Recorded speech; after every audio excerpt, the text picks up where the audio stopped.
Hello dear student, welcome to my চ্যানেলে নতুন হয়ে থাকলে অবশ্যই চ্যানেলটি সাবস্ক্রাইব করবে এবং অন্যদের দেখার সুযোগ করার জন্য ভিডিওটি বেশি বেশি করে শেয়ার করবে।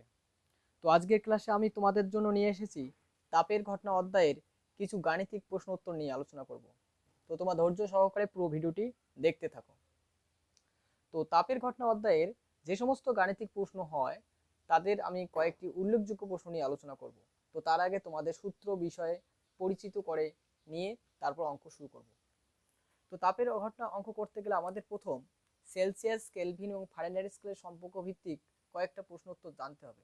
তো সেক্ষেত্রে বিষয়ে তাদের সূত্রগুলো তোমাদের জানা খুব জরুরি। প্রথম সূত্র হিসাবে আমরা লিখতে পারি আলফা কে, মানে দৈর্ঘ্য প্রসারণ গুণক কেলভিন স্কেলে হলে আলফা সি সমান হয়। ঠিক আছে, সেলসিয়াস আর কেলভিন স্কেলের ক্ষেত্রে মানটা একই থাকে, শুধু ইউনিটটি চেঞ্জ হয়। সূত্র নম্বর 2, ফারেনহাইট থেকে, অর্থাৎ ক্ষেত্র প্রসারণ গুণাঙ্ক যদি ফারেনহাইট স্কেলে থাকে বা দৈর্ঘ্য প্রসারণ ফারেনহাইট স্কেলে থাকে, তাহলে সেক্ষেত্রে আমরা সেলসিয়াস স্কেলে আনতে গেলে 5/9 দিয়ে গুণ করতে হবে, তার সঙ্গে বিটা সির মানটা গুণ করতে হবে। তাহলে ফারেনহাইট স্কেলে থাকলে বি করতে গেলে তোমাকে সেলসিয়াস আনতে হবে, তার জন্য 5/9 দিয়ে গুণ করবে, তার সঙ্গে বিটা সি অর্থাৎ সেলসিয়াস স্কেলে যে ক্ষেত্র প্রসারণ গুণাঙ্ক আছে তার মানটা গুণ করবে। 3, এটা দিয়ে আমাদের অনেক ধরনের অঙ্ক হবে, সেটা হচ্ছে আলফা ইকুয়াল, মানে দৈর্ঘ্য প্রসারণ গুণাঙ্ক ইকুয়াল বিটা বাই 2 সমান সমান গামা বাই 3। আলফা সমান সমান বিটা বাই 2 সমান সমান গামা বাই 3, এটা দিয়ে বিভিন্ন প্রশ্ন তৈরি হতে পারে। যদি দৈর্ঘ্য প্রসারণ গুণাঙ্ক দেওয়া থাকে, আমরা ক্ষেত্র প্রসারণ গুণাঙ্ক বের করতে পারি, গামা মানে আয়তন প্রসারণ গুণাঙ্ক বের করতে পারি। অর্থাৎ এটাকে পার্ট পার্ট করে লিখলে দাঁড়ায় এরকম: alpha equal to beta by 2, বা alpha equal to gamma by 3, বা এরকম করেও লেখা যায় বিটা বাই 2 সমান সমান গামা বাই 3। এখানে দুইটা চলরাশির মধ্যে যে কোনো একটার মান দেওয়া থাকবে। পরেরটা বিভাগ আলফা মানে হচ্ছে দৈর্ঘ্য প্রসারণ গুণাঙ্ক, বিটা মানে ক্ষেত্র প্রসারণ গুণাঙ্ক, আর গামা মানে আয়তন প্রসারণ গুণাঙ্ক। তো যে কোনো একটা মান দেওয়া থাকবে, আমরা অপরটি এই অঙ্ক করে গুণ টুন করে বের করব। তো এবার আমাদের শুরু করা যাক অঙ্কে।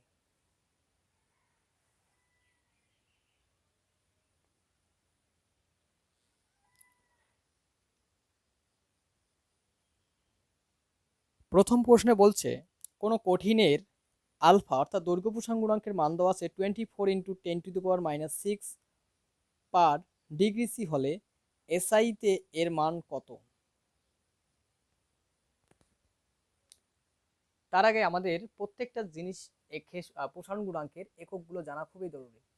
প্রথমত আমাদের জানতে হবে এসআই একক, দৈর্ঘ্য হোক, ক্ষেত্র হোক, আয়তন হোক, প্রত্যেকটার এসআই একক হচ্ছে কে ইনভার্স, বা এটাকে অনেক সময় 1/1/k লেখে। আর সিজেস এককটা হবে ডিগ্রি সি ইনভার্স বা 1/ডিগ্রি সি। তো যেখানে দেওয়া আছে ডিগ্রি সেলসিয়াসে দেওয়া আছে, তোমাকে এসআই এককে বলছে, অর্থাৎ কেলভিনে আনতে হবে, কেলভিন স্কেলে আনতে হবে। তাহলে এই মানটা আমাদের বের করতে গেলে কি লাগবে?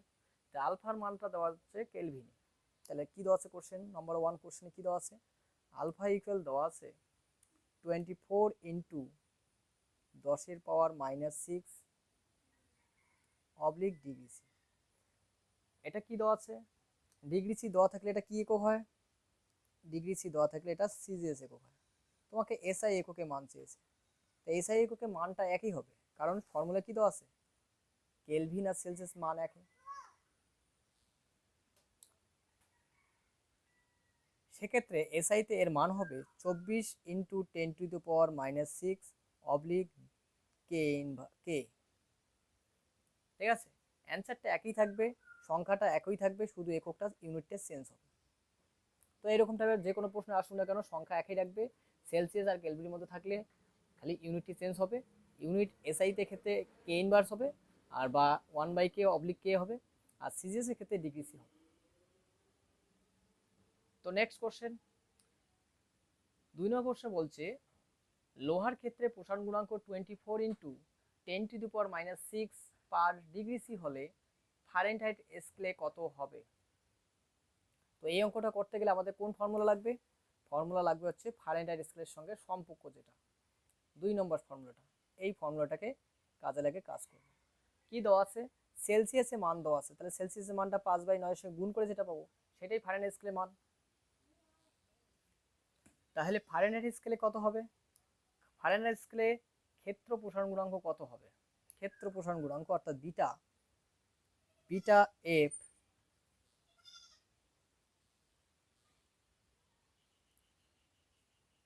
বিটা এফ সমান সমান আমরা লিখতে পারি 5/9 বিটা সি। কোশ্চেনে যেহেতু বিটা সির মান দেওয়া আছে, সেলসিয়াস স্কেলে মানটা দেওয়া আছে, কত দেওয়া আছে? 24 × 10⁶ degree C.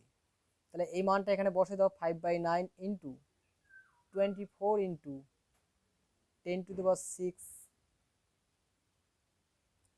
Degree F inverse. কাটাকাটি যাবে? কাটাকাটি যাবে না। তাহলে আমরা কি করব? এখানে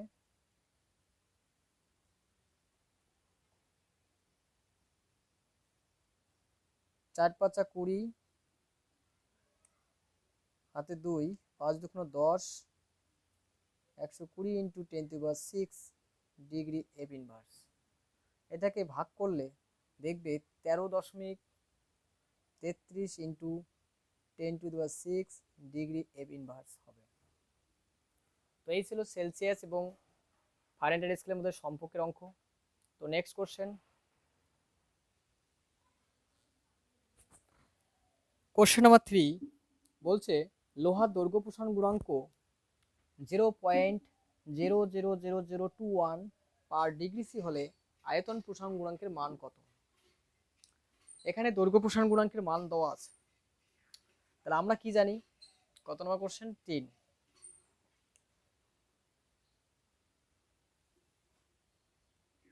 আমরা জানি কি? জানি কি আলফা ইকুয়াল দৈর্ঘ্য প্রসারণ গুণাঙ্কের থেকে আয়তন প্রসারণ গুণাঙ্ক চেয়েছে, তাহলে গামা/3। তার মধ্যে দৈর্ঘ্য প্রসারণ গুণাঙ্কের মান দেওয়া আছে, কত দেওয়া আছে? আলফা ইকুয়াল দেওয়া আছে 0. কয়টা জিরো আছে? 4টা জিরো দেওয়া আছে। 21 পার ডিগ্রি সি। বলছে গামার মান কত, মানে আয়তন প্রসারণ গুণাঙ্ক কত? তাহলে এখানে বসে দাও 0.21/3। এটাকে গুণ করলে গামা ইকুয়াল টু হবে 0.4টা জিরো থাকবে, 3 × 21 = 63 পার ডিগ্রি সি। মানে এককটা এখানে সেম থাকবে, জাস্ট কোনাকুনি গুণ করে যেটা আসবে সেটাই অ্যান্সার। যদি এখানে থাকতো কে ইনভার্স, তাহলে এখানেও কে ইনভার্স থাকবে। তো নেক্সট এবং আজকের সর্বশেষ কোশ্চেন, সেটা হচ্ছে দৈর্ঘ্য প্রসারণ গুণাঙ্ক 0.0000 অর্থাৎ 4টা জিরো 21 পার ডিগ্রি সি হলে ক্ষেত্র প্রসারণ গুণাঙ্ক কত হবে? এক্ষেত্রে আমরা কি জানি? 4 নম্বর কোশ্চেনে বলছে আমরা জানি কি জানতে পারি? লিখতে পারি আলফা ইকুয়াল টু বিটা/2। কোশ্চেনে দেওয়া আছে আলফার মান দেওয়া আছে, তাহলে আলফা ইজ কত দেওয়া আছে? 0.4টা জিরো 21 পার ডিগ্রি সি। তোমাকে বলছে বিটার মান কত? তাহলে বিটা ইকুয়াল টু আমরা কি লিখতে পারি? 2 আলফা। তাহলে বিটার সমান সমান 2 × আলফার মানটা গুণ করে দিলেই হচ্ছে। তাহলে বিটা ইকুয়াল টু আমরা লিখতে পারি 0.4টা জিরো 21 × 2 = 42, কি একক ছিল? Degree C, per degree C.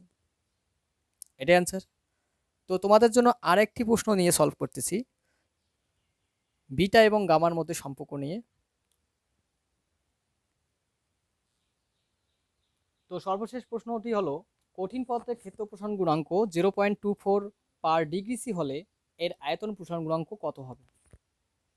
তো এই কোশ্চেনটা করতে গেলে আমাদের সূত্র হচ্ছে, ফর্মুলা হচ্ছে কি? আমরা কি জানি? বিটা বাই 2 সমান সমান গামা বাই 3। এখানে কার মান দেওয়া আছে? ক্ষেত্র প্রসারণ গুণাঙ্ক দেওয়া আছে, অর্থাৎ বিটার মান দেওয়া আছে 0.24 পার ডিগ্রি সি। এখানে গামা মানে আয়তন প্রসারণ গুণাঙ্ক বের করতে বলছে। তাহলে বিটার জায়গায় মানটা বসে দাও 0.24 বাই 2 সমান সমান গামা সমান সমান 3। তাহলে গামা ইকুয়াল টু আমরা লিখতে পারি 3 দিয়ে এটা গুণ 0.24 ইন্টু 3 বাই 2, 2 দিয়ে এটা কাটলে 0.12, অর্থাৎ গামা সমান সমান 0.36। এককটা কি ছিল? পার ডিগ্রি সি, এখানেও পার ডিগ্রি সি হবে। তো এই ছিল কোশ্চেন। তো আমাদের আজকের প্রশ্ন, সমস্ত গাণিতিক প্রশ্ন নিয়ে আলোচনা করা হলো। তোমরা প্রত্যেকটি ভিডিও আমার ধৈর্য সহকারে দেখো, তাহলে বুঝতে পারবে অঙ্কগুলোর সমস্যাগুলি। ভালো করে ভিডিওগুলি পজ করে দেখবে এবং কোনো জায়গায় বুঝতে অসুবিধা হলে আমাকে কমেন্ট করে জানাবে। তো আশা করি ভিডিওটি ভালো লেগেছে। ভিডিওটি ভালো লাগলে অবশ্যই লাইক করবে এবং অন্যদের মাঝে ভিডিওটি বেশি বেশি করে শেয়ার করবে। তো আজকের ক্লাস এই পর্যন্ত। সম্পূর্ণ ভিডিওটি দেখার জন্য অসংখ্য ধন্যবাদ। Thank you.